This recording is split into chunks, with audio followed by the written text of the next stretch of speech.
నమస్కారం city morning bulletin కు స్వాగతం. ముందుగా ముఖ్యాంశాలు. జీబీఎస్ పై సీఎం చంద్రబాబు సమీక్ష. మెరుగైన వైద్య సేవలు అందుబాటులో ఉంచాలని ఆదేశం. ప్రజల్లో అవగాహన కల్పించాలని సూచన.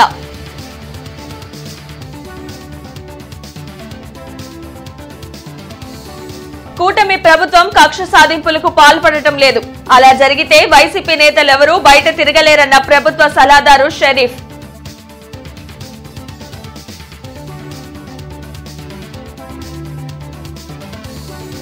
గ్రీన్ గ్రేస్ అపార్ట్మెంట్లకు ఎటువంటి అనుమతులు లేవు. అన్ని పత్రాలు పరిశీలించాకే కొనుగోలు చేయాలని కమిషనర్ పులి శ్రీనివాసులు సూచన.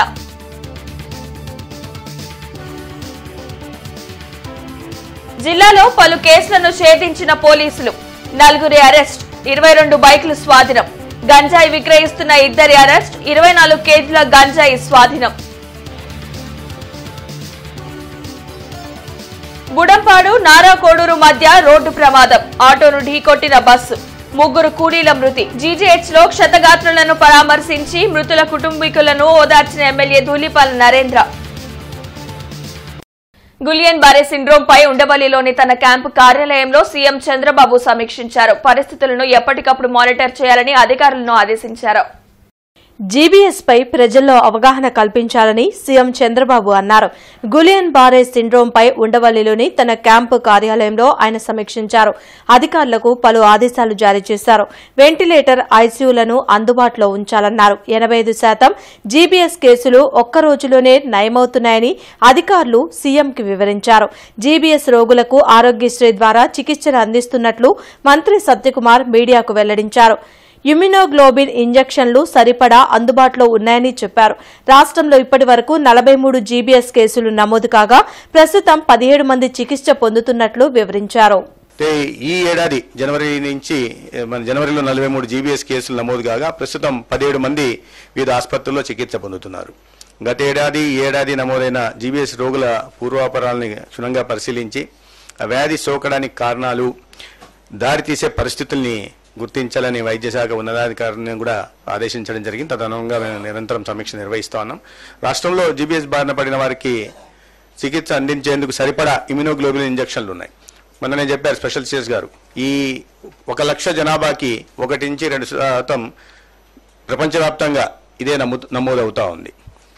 కాబట్టి దీంట్లో పెద్దగా ఆందోళన చెందాల్సిన విషయం ఏం లేదు. సంఖ్య ఎక్కువగా ఉంది. అయితే వీరికి ఏంటంటే 85% చికిత్స అవసరం లేకుండానే తగ్గిపోయే అవకాశం ఉంది. 10% మాత్రం ఇమ్యునోగ్లోబులిన్ ఇవ్వాల్సిన అవసరం ఉంటుంది. కాబట్టి దానికి సరిపడా ఇమ్యునోగ్లోబులిన్ ఇంజెక్షన్ రాష్ట్ర వ్యాప్తంగా కూడా సరఫరా చేస్తున్నాం.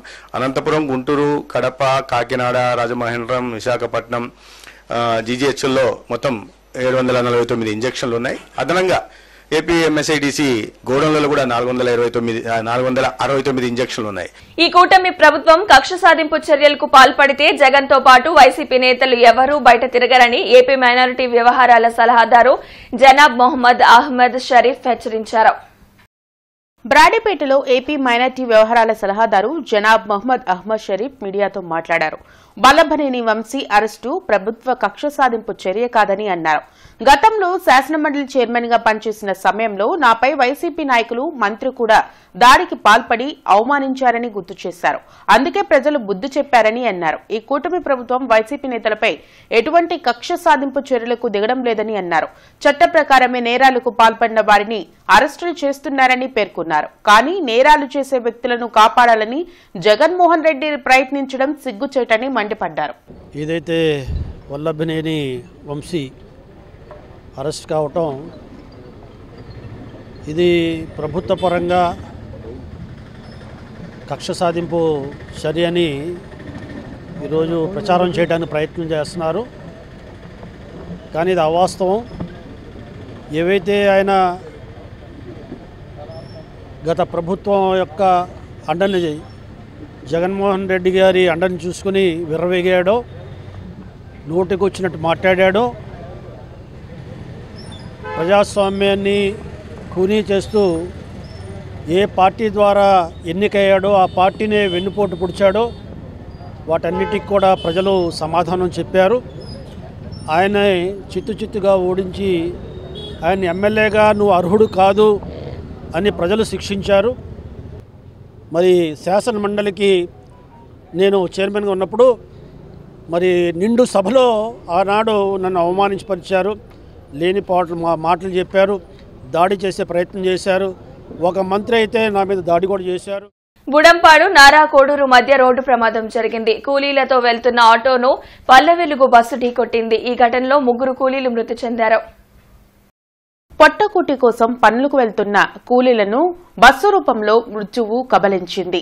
బేజెండ్ల మండలం సిద్దపల్లి గ్రామానికి చెందిన వలస కూలీలు బుడంపాడు వద్ద మిరపకాయల పనికి వెళ్తున్నారు. సుమారు 10 మంది వలస కూలీలతో వెళ్తున్న ఆటోను నాడాకోడూరు వద్ద పల్లెవెలుగు బస్సు ఢీకొట్టింది. దీంతో అక్కడికక్కడే 3 కూలీలు మృత్యువాత పడ్డారు. క్షతగాత్రులను జీజీహెచ్కు తరలించి చికిత్స అందిస్తున్నారు. నారా కోడూరు రోడ్డు ప్రమాదంలో గాయపడి జీజీహెచ్లో చికిత్స పొందుతున్న వారిని ఎమ్మెల్యే ధూళిపాల నరేంద్ర పరామర్శించారు. మృతుల కుటుంబీకులను ఓదార్చారు. రోడ్డు ప్రమాదంలో 3 మహిళా కూలీలు దుర్మరణం చెందడం బాధాకరమని ఎమ్మెల్యే ధూళిపాల నరేంద్ర అన్నారు. జీజీహెచ్లో చికిత్స పొందుతున్న వారిని పరామర్శించారు. మెరుగైన వైద్య సేవలు అందించాలని వైద్యులకు సూచించారు. మృతుల కుటుంబీకులకు కూటమి ప్రభుత్వం అన్ని విధాల అండగా ఉంటుందని అన్నారు. ఈ విషయాన్ని సీఎం చంద్రబాబు దృష్టికి తీసుకువెళ్లి సాయం అందేలా చర్యలు చేపడతానన్నారు. బుడంపాడు నారా కోడూరు మధ్య యాక్సిడెంట్ అవడం జరిగింది. అక్కడే 3 మహిళలు చనిపోవటం, మిగతా వాళ్ళకి గాయాలైన ఇప్పుడే బాధితులందరినీ కూడా పరామర్శించడం జరిగింది. చాలా దురదృష్టకరమైన సంఘటన ఇది. ఎవరైతే హాస్పిటల్లో జాయిన్ అయ్యారో వారికి మెరుగైన వైద్యం అందే విధంగా ఎప్పటికప్పుడు సంబంధిత రెవెన్యూ అధికారులు అలాగే హాస్పిటల్ సూపరింటెండెంట్ గారు బాధితులకి మెరుగైన వైద్యం అందించే విధంగా చేయాలని చెప్పి వారిని కోరాం. అలాగే చనిపోయిన కుటుంబాలు ఎవరైతే ఉన్నారో ప్రభుత్వం దృష్టికి తీసుకువెళ్తాం.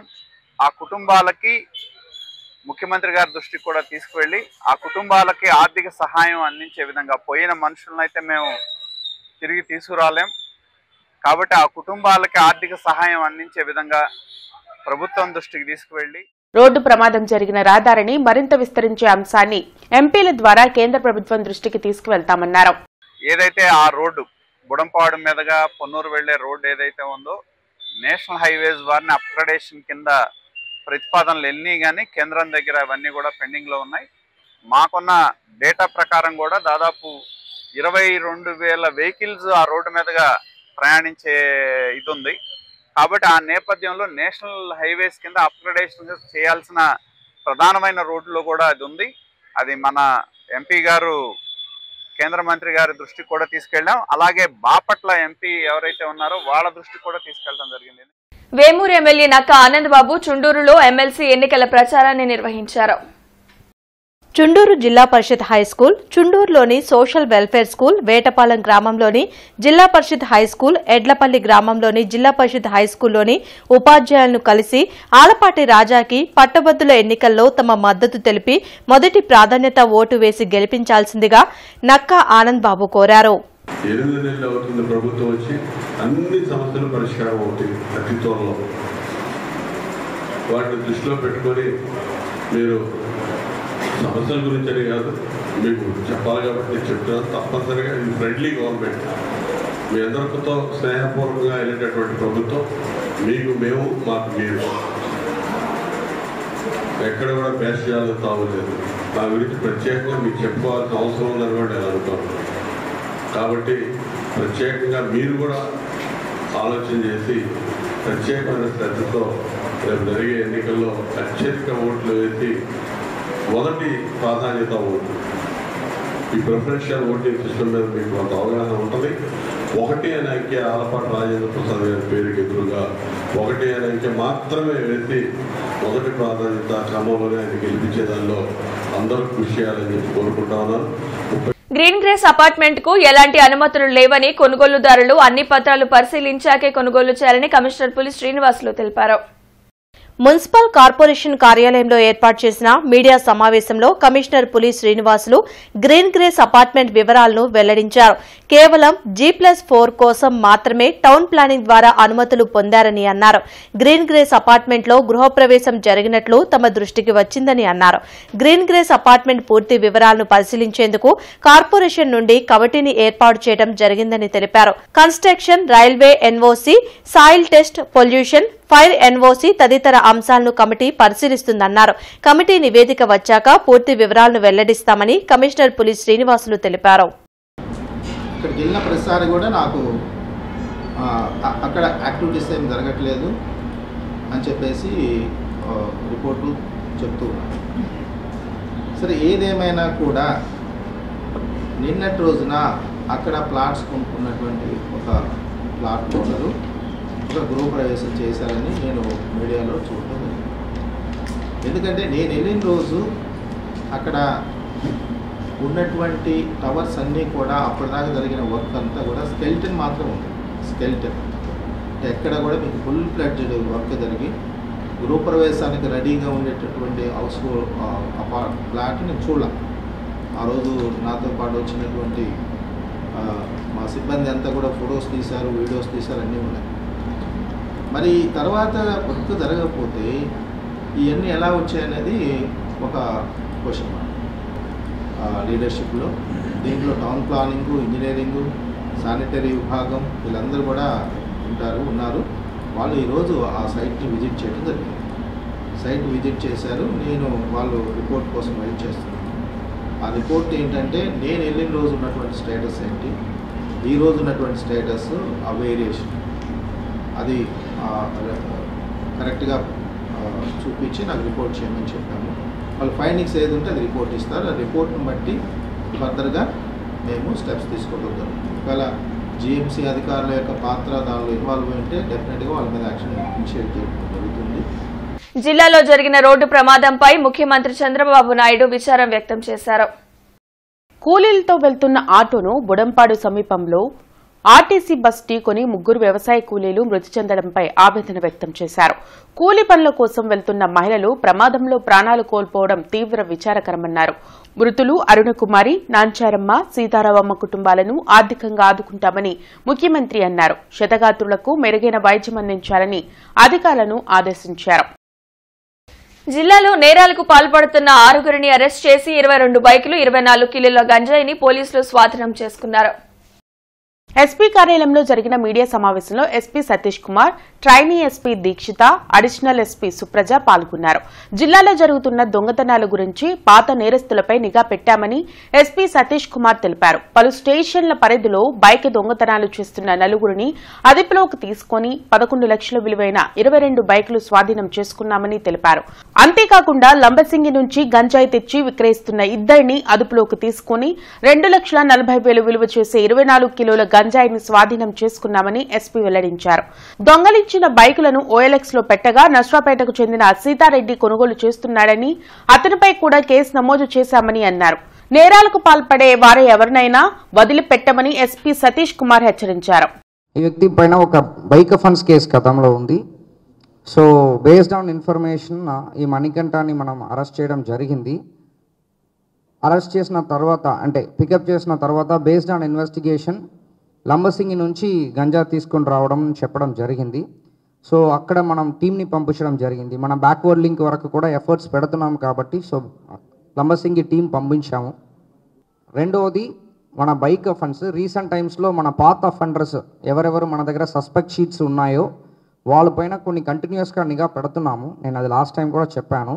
వాళ్ళని కంటిన్యూస్గా పోలీస్ స్టేషన్ తీసుకుని రావడం, ఎస్పెషలీ మన క్రైమ్ స్టేషన్స్కి వాళ్ళు పాత అఫెన్స్ నేరాలు జరిగిన మన క్రైమ్ ఎఫ్ఐఆర్ అయిన టైమింగ్స్ అదన్నీ వాళ్ళది ఆ టైంలో ఎక్కడ ఉన్నారు అని చెప్పేసి మన ఇన్వెస్టిగేషన్ బేస్ చేసుకొని చేసినదిలో దాదాపు ఒక 4 అఫెండర్ని మనం అంటే బైక్ అఫెన్సెస్ ఒక 22 అఫెన్సెస్ వాళ్ళు అక్సెప్ట్ అంటే చేసినది మనకు బయటకు వచ్చింది.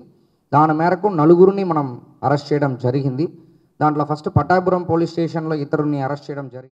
కిద్మత్ mutually aided cooperative credit society 2వ బ్రాంచ్ ఏర్పాటైంది. ఈ బ్రాంచ్ ని ప్రభుత్వ సలహాదారు మొహమ్మద్ అహ్మద్ షరీఫ్, ఎమ్మెల్యే నజీర్ అహ్మద్ ప్రారంభించారు. బ్రాడీపేటలో వడ్డీ రహిత మైక్రో ఫైనాన్స్ సొసైటీ కిద్మత్ 2వ బ్రాంచ్ ని ప్రారంభించారు. ఈ కార్యక్రమంలో ముఖ్య అతిథులుగా MLA Nazir Ahmed, AP minority వ్యవహారాల సలహాదారు జనాబ్ మొహమ్మద్ అహ్మద్ షరీఫ్ పాల్గొన్నారు. ఈ సందర్భంగా వారు మాట్లాడుతూ కిద్మత్ బ్రాంచ్ ద్వారా చిరు వ్యాపారులకు, బడుగు బలహీన వర్గాల చేతి వృత్తులు, తోపుడు బండ్లు వ్యాపారులకు వడ్డీ రహిత రుణాలను అందిస్తుందని అన్నారు. పేద ప్రజలకు ఈ కిద్మత్ మైక్రో ఫైనాన్స్ సొసైటీ గత 8 సంవత్సరాలుగా సేవలు అందిస్తుందని వెల్లడించారు. ఈ కిద్మత్ సొసైటీకి ముఖ్యమంత్రి చంద్రబాబు నాయుడు ద్వారా అన్ని రకాల సహాయాలు అందే విధంగా చూస్తామని హామీ ఇచ్చారు. వడ్డీ లేకుండా రుణాలు అందించే విధానాన్ని కిద్మత్ బ్యాంక్ జమాయతే ఇస్లామీ హింద్ సంస్థ ద్వారా ఇది సుమారుగా 3 రాష్ట్రాల్లో 41 బ్రాంచులు పెట్టి వేలాది కోట్ల రూపాయలు మరి అవసరమైన వాళ్ళకి సహకారం అందిస్తున్నారు. ఈ బ్యాంకు ముందుగా ఎవరైతే 600 రూపాయలు సభ్యత్వం ఇచ్చి చేరతారో వాళ్ళకి మరి వాళ్ళు ఎంతవరకు సేవింగ్ చేసుకుంటారో చూస్తారు. ఆ రకంగా సేవింగ్స్ని ప్రోత్సహిస్తూ పొదుపుని మనిషి దగ్గరికి వెళ్ళి ఆ ఖాతాదారుడి దగ్గరికి వెళ్ళి పొదుపుని సేకరిస్తారు. ఎంతైతే పొదుపు చేస్తున్నారో దాన్ని రేపు లోన్ ఇస్తే దాన్ని తీర్చగల సమర్థతని అతనికి ఉన్న సామర్థ్యాన్ని గుర్తించి ఆ రకంగా లోన్స్ ఇస్తుంటారు. 2వ బ్రాంచ్ ఈరోజు కొత్తగా బ్రాడీపేటలో ప్రారంభించుకోవడం జరుగుతూ ఉంది. ఎప్పుడూ లేనటువంటి విధంగా రాష్ట్రంలో వడ్డీ లేనటువంటి రుణాల్ని పేద బడుగు బలహీన వర్గాలకు, ముఖ్యంగా అణగారినటువంటి వర్గాలకు అందించాలనే ఒక మంచి ఆలోచనతో, దృక్పథంతో, సంకల్పంతో ఈ బ్యాంకును గుంటూరు నగరంలో కూడా ఎస్టాబ్లిష్ చేయడం జరిగింది. దాదాపు 600 కోట్ల రూపాయల టర్నోవర్తో 3 రాష్ట్రాల్లో 41 బ్రాంచీలతో వడ్డీ లేనటువంటి రుణాలని సామాన్య ప్రజలకు అందించేటువంటి ఒక మహత్తరమైనటువంటి కార్యక్రమాన్ని కిద్మత్ బ్యాంక్ గత 8 సంవత్సరాల నుంచి చేపడుతున్నటువంటి పరిస్థితులు. ముఖ్యంగా ఈరోజు చూస్తే 600 రూపాయల సభ్యత్వం కట్టినటువంటి ప్రతి ఒక్కరు కూడా సేవింగ్స్ని అలవాటు చేస్తూ వాళ్ళకి కావాల్సినటువంటి అవసరాలకి వారికి మద్దతు ఇవ్వడం. రేషనలైజేషన్ పేరుతో పారిశుద్ధ్య కార్మికులను గ్రామీణ ప్రాంతాలకు, విలీన గ్రామ పంచాయతీలకు బదిలీ చేయడం తగదని మున్సిపల్ వర్కర్స్ యూనియన్ నేతలు తెలియజేశారు. 2021 జనాభా లెక్కల ప్రకారం సర్దుబాటు చేయడం సరికాదన్నారు. దీనిని నిరసిస్తూ సిఐటియు, ఏఐటియుసి, మిగిలిన సంఘ నేతలు కార్పొరేషన్ వద్ద ఆందోళన చేపట్టారు. కమిషనర్ తీసుకున్న నిర్ణయాన్ని వెంటనే నిలుపుదల చేయాలని సంఘ నేతలు డిమాండ్ చేశారు.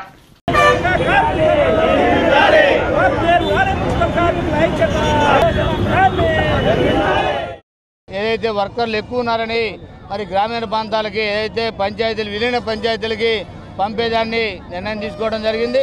దాంట్లో భాగంగా మరి కార్మికులందరూ కూడా అక్కడికి వెళ్ళాలని చెప్పి మరి ఆర్డర్ వేయడం అయింది. దాన్ని మరి కార్మికులు తెలియజేయగా వారి దృష్టికి తీసుకెళ్దామని నాయకత్వం జేఏసీగా మరి వారి దృష్టికి తీసుకెళ్ళగలిగాం. శనివారం మరి తీసుకెళ్ళగానే ఆయన వినతి పత్రాన్ని కూడా తీసుకోకుండా పక్కన పడేయడంతో వర్కర్ల దృష్టిలో అవన్నీ తీసుకెళ్ళాం. వాళ్ళందరూ కూడా వర్కర్లు మరి నిలుపుదల చేయాలని కూడా కోరిన క్రమంలో వర్కర్లంతా కూడా ఈ నగరంలో విధులను బహిష్కరించడం జరిగింది.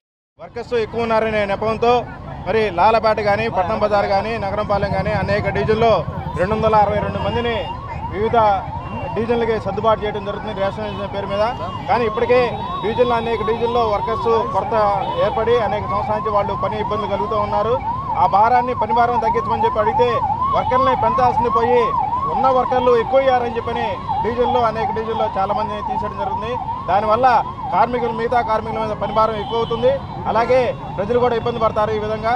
అందుకని చెప్పి మేము ఈ రోజు నుంచి విధులు బహిష్కరణ కార్మికులు చేస్తున్నారు. మరి కమిషనర్ గారు తిరిగి మళ్ళీ ఆ నిర్ణయాన్ని మార్చుకునే వరకు ఇలాగే కొనసాగుతుందని. రాష్ట్రంలో జరుగుతున్న స్థానిక సంస్థల ఉప ఎన్నికల్లో కూటమి పార్టీలు అప్రజాస్వామిక విధానాలకు పాల్పడుతున్నాయని వైసీపీ నేతలు ధ్వజమెత్తారు. వెలగపూడి సచివాలయంలో రాష్ట్ర ఎన్నికల కమిషనర్ నీలం సాహ్నిని కలిసి పలు అంశాలపై వినతిపత్రం అందించారు. లోకేష్ రెడ్ బుక్ రాజ్యాంగం తప్ప అధికార వ్యవస్థలు ఏవీ పనిచేయడం లేదని ఎమ్మెల్సీ అప్పిరెడ్డి అన్నారు. తమ పార్టీ వారిని భయభ్రాంతులకు గురిచేసి ఉప ఎన్నికల్లో కూటమి పార్టీలు లబ్ది పొందాలనే చూడడం హేయమని వ్యాఖ్యానించారు. అదే రీతిలో పాలకొండలో కూడా రాష్ట్రంలో జరిగినటువంటి ఉప ఎన్నికలన్నిటిలో కూడా కార్పొరేషన్ సంబంధించి జరిగినా మున్సిపాలిటీకి సంబంధించి జరిగినా కూడా సంఖ్యాపరంగా ఎక్కడా కూడా బలం లేకపోయినప్పుడు కూడా అక్రమ మార్గాన ఇందాక పెద్దలు అందరూ చెప్పినట్లుగా బెదిరించో భయపెట్టో లోబరుచుకునో ఎన్నికల్లో గెలవాలనే మీరు చేస్తున్నటువంటి ప్రయత్నాలు నిజంగా మాకు ఈ ఎన్నికల్లో గెలిచినా ఓడినా రాష్ట్రంలో ఉన్నటువంటి రాజకీయ పరిణామాలు తారుమారవుతాయని మేము భావించట్లా.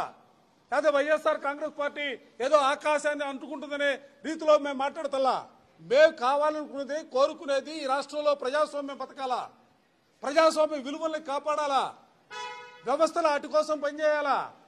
కక్కిన కూడు కోసం ఆశపడే రాజకీయ పార్టీలు ఉన్నటువంటి పరిస్థితుల్లో కనీసం వ్యవస్థలైనా కూడా సక్రమంగా పనిచేయాలనే భావంతోనే గ్రామ వార్డు సచివాలయ ఉద్యోగులు ఎదుర్కొంటున్న సమస్యల పరిష్కారానికి చొరవ చూపుతామని ఎమ్మెల్సీ అభ్యర్థి కెఎస్ లక్ష్మణరావు తెలిపారు. రేషనలైజేషన్, సర్వీస్ రూల్స్, ప్రమోషన్స్ వంటి సమస్యలను వెంటాడుతున్నాయని అన్నారు. ఈ సమస్యలను ప్రభుత్వం దృష్టికి తీసుకువెళ్తామని చెప్పారు. ఈ సందర్భంగా ఈ నెల 27వ తేదీన జరిగే ఎన్నికల్లో తనకు ప్రథమ ప్రాధాన్యత ఓటు వేయాలని కెఎస్ లక్ష్మణరావు కోరారు. గ్రామ వార్డు సచివాలయ ఉద్యోగులు అనేక సమస్యలు ఎదుర్కొంటున్నారు. ముఖ్యంగా ఇప్పుడు రేషనలైజేషన్ సమస్య, అలాగే సర్వీస్ రూల్స్కు సంబంధించిన సమస్యలు, ప్రమోషన్లకు సంబంధించినటువంటి సమస్యలు, ఇవన్నీ కూడా గ్రామ వార్డు సచివాలయ ఉద్యోగులు వాళ్ళని వెంటాడుతున్నటువంటి అంశాలు. నేను గ్రామ వార్డు సచివాలయాల నోటిఫికేషన్లు గతంలో వచ్చినప్పటి నుండి అప్పట్లో వాటి కోసం ఉచిత అవగాహన సదస్సులు ఏర్పాటు చేయటం, అలాగే ఉచితంగా మెటీరియల్ అందించడం కూడా జరిగింది.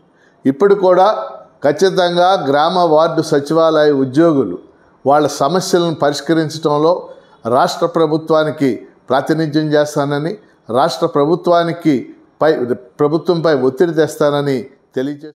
అమరావతి మండలం లేమల్ల గ్రామంలో పెదకూరుపాడు మండలం బలుసుపాడులో తెలుగుదేశం పార్టీ నాయకులకు ఎమ్మెల్సీ అభ్యర్థిగా ఆలపాటి రాజేంద్ర ప్రసాద్ ను గెలిపించాలని పల్నాడు జిల్లా టీడీపీ అధ్యక్షులు డాక్టర్ కొమ్మాలపాటి శ్రీధర్ పిలుపునిచ్చారు.